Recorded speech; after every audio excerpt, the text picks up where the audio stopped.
comment, agree, disagree, but whatever you do, keep it spicy.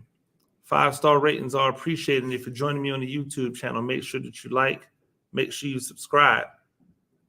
I think one of the things that we don't talk enough about in our society is how much value we put on things when it is exclusive, when it is difficult to obtain or difficult to get, when it is an achievement rather than just something that everyone gets.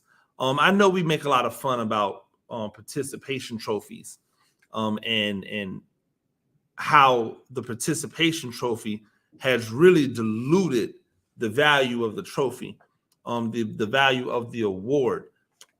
When I was a kid, I never liked the certificate of participation. Like I never liked those awards that everybody got the award if you participated.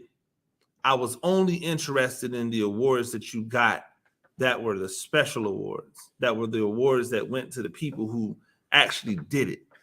I don't want some odd colored ribbon when I run track. I don't want some random piece of paper when I do a competition. I want the trophy. I want the thing that says you're the best. I remember specifically we were playing in a basketball tournament, and we took second place. And my brother, when they were announcing, like, giving the trophies out for, first, second, and third, like the runner up, my brother was there, and they tried to present the trophy, and the coach wanted my brother to go up there and get the trophy. And he was like, I'm not going up there to get that. And it always resonated with me because we didn't really have a whole lot of time for second. Right? Now, I know that's a difficult precedent to set, right? But that was my thought process. As I've gotten older, I realized second place ain't that bad. Like people act like second place is a bad thing, but second place is not a bad place to be. Third place is not a bad place to be. But even then, when I was learning what I was learning, I was going about my journey. Like, I was never really here for those other places, right? You know how when you're in track and they give you the ribbons and it's like a yellow ribbon and a pink ribbon and you're like, yo, what? You're looking on the bottom of it's like 8th place and 7th place. Like, nah. Even when I ran track in high school and I ran track collegiately, and I knew that the top 8 places all earned points, I still wasn't happy with 5th and 4th and 6th and 7th and 8th place. It just wasn't my jam. I wanted to be on the podium. I wanted to be where you were going to be seen, where you were going to be recognized for being one of the best. Why am I talking about this? I was looking at the 3A, the 3A region, 3 all conference team, all region team in basketball. And shout out to all of those teams as they get ready, or as they're going through their region tournament. Like, shout out to all those teams, shout out to all those players. But I was looking at the all region team. This is basketball, right? And as I'm looking at the all region team, I am just struck by how many names are on this list. And I'm asking myself, like, where's the exclusivity in this? Where's the like if you keep cutting the product to put it onto a reference that a lot of people put with drugs, but in reality, you can put with anything that people consume, right? If you keep cutting the product, you dilute the value of the product, right? Lil Debbie did a whole thing where they repackaged and rebranded, right? And while they repackaged and rebranded, they made all of their snack cakes smaller and raised the price on them. They diluted the product. Now, their hope was, hey, our sales might drop a little bit, but we're cutting costs dramatically, and we've increased the price. So every time we sell one, it's like we sold two of the old one that was bigger and much better. They took a gamble on it. It's clearly working for them, at least to some capacity. But we've seen it everywhere. Fast food restaurants. Did you know that if you're going to one of the major fast food restaurants, you are not getting a meal under $10? Not a legitimate meal. And with that, all of their sandwiches are smaller. All of their fries are smaller. All of their drinks are smaller. They've made everything smaller, but they have increased the price. But now it don't hit the same. They cut the product. They diluted the value. And so as I looked at this all-region team that had, I believe, 7 or 8 people on the first team and 7 or 8 people on the second team, and then a gang of honorable mention, it just, every year when I see it, it infuriates me. Fam, you have 5 players on the court. That is the team. One of those players is going to be your player of the year. The other 4 players are going to round out the first team. When you put more players on the first team, I ask the question, okay, well then, who goes out there with the first team? Because I look at these awards as, if I'm putting the team on the field or on the court or on the pitch or on the diamond, who's going out there first? Who do I want out there first? If I have a first team all region, then who's the 5 people I'm putting out there first? So if you give me 7 people, if you give me 8 people, then now I'm saying that, oh, well, these all 7 or 8 of these could be out here. Yeah, you're probably right. But that is diluting the product. That is cutting the product. That does not make it as special as it can be if there's only 5. That's why when I do my awards in Savannah, when I do my all 22, it's 22 players. Why? Because there's 22 players on the field first. It's 5 and 5. Why? Because there's 5 players on the court first. Like, I will argue with whatever coach you want me to argue with. I stand on it. I stand by it. I respect all of the coaches here and all around. But we don't have to agree on everything. I don't need to see 35 names in an all region team or an all district team or an all conference team. What good does that do with the exclusivity of the award? If everybody's getting it, then it's not exclusive. If everybody's getting it, then it's not special. In football this year in our region, we had players on the team that ended up we had players on the first team in the region that were not even full-time starters on their team. Why? Because everybody has to be represented? Because every team has to be represented? Guess what? If your team does not have anybody worthy of a first team membership, then they shouldn't be on the first team. It's that simple. We are not out here giving out participation trophies. That went away. That went away at middle school, at youth league. And when you get to high school, you have a banquet. The banquet is where you recognize people for playing. The banquet is where you recognize people for participating. That's when you give them their flowers. Hey, thank you for coming out. Get better in the off season. But when you're doing a first team, it should be a first team.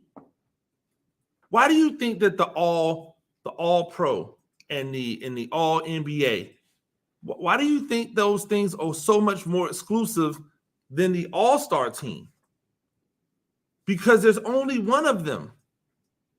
If I am the Pro Bowl quarterback, right? If I'm the Pro Bowl quarterback, there's 6 of us. And most likely there's like 12 of us because 4 of them are going to opt out. This year, because of the Super Bowl, 2 of the Pro Bowl quarterbacks were playing in the Super Bowl, so they didn't play in the Pro Bowl, which means they had to bring 2 more quarterbacks in. Baker Mayfield was a Pro Bowl quarterback this year. How, Sway? That's not exclusive. Is it cool? Yes, it's cool. But the All-Pro is the 2 best quarterbacks in the league. When you make the first team All-Pro or second team All-Pro, they're saying that you are the 2 best at that position that year. You know there's only going to be 44 total players on that All-Pro, excuse me, if you add in the kicker and punter and defensive, special teams, or it might be more than that, but you get what I'm saying. It's exclusive. It's exclusive. When you make all NBA first or second team, that's 10 players. It's not 35 players. 10 players out of everybody in the NBA. That's exclusive. That's uncut. That's unfiltered. That's what makes it special. There's no, how can you honestly, right? How can you honestly try to picture players from high school? You're honestly trying to picture players to college, and you're using that they were a 2 and 3 time all region selection, when you know that within those conversations inside those walls of the all region selection committee, it's some BS going on. It's BS. Hey, let me let y'all in on a little secret. If you didn't already know, in our region this year, we had one team that had all the receiving talent. They had they had the tight end, they had 3 receivers. There were no tight ends or receivers in our region better than theirs. Would I care if all 4 of them made first team all region? No. Why? Because they were the best. They had the best quarterback, they had the best receivers, they had the best tight end. Ta-da! Even if that means that my receiver or my tight end doesn't get recognition, cool, because they were not the best. That's what it's supposed to be. That's what it's supposed to be. And next year, when you're the best, guess what? Then you get that. But we step on the award, we cut the award, we dilute the award, whatever you want to use, when we don't take the time to choose those awards carefully and without bias and without trying to make sure that we don't upset somebody. You're never going to make anybody happy. You're never going to make everybody happy. So stop trying. Just do what you really and truly feel is this is the best, and leave it alone. Now, with that being said, somebody's probably saying, yeah, Gene, but we're not making you happy with the multiple people. Yeah, you're right. It's just one man's opinion. But my opinion is based off how the game is played. You can't put 8 people on the court to start a basketball game. There's only 5 people coming from your team. So if you tell me the award is first team, then there should only be 5 players on it. There should only be 11 players on it. Like whatever the designation is, that's what it should be. Now, if you don't want it to be called first team, then change the name. Remember in the movie American Gangster, he said, "Hey man, Blue Magic, that's a brand, that's a name like Pepsi." He said, "Yeah, I guess I'll call it Red Magic," because he was cutting the product. He said, "Yeah, I must insist that you. I guess I'll call it something else. Call it something else. But if you're going to call it first team, second team, then do that." And for the life of me, we don't need this honorable mention stuff anymore. Honorable mention is not honorable because they put everybody's name on it. How do you have an honorable mention that is 20-something players long? How does the honorable mention get that big in basketball? Do me a favor. Do a first team. Do a second team. Do a 13. You're done. Hell, do a 14 if you want to. That's only 20 players. You get a much more accurate depiction of what the talent is when there's only 20 players. People will fight harder for their guys or their girls. People will do a better job of putting up a better depiction of what they do if those accolades mean more. When they don't, I guess it's cool.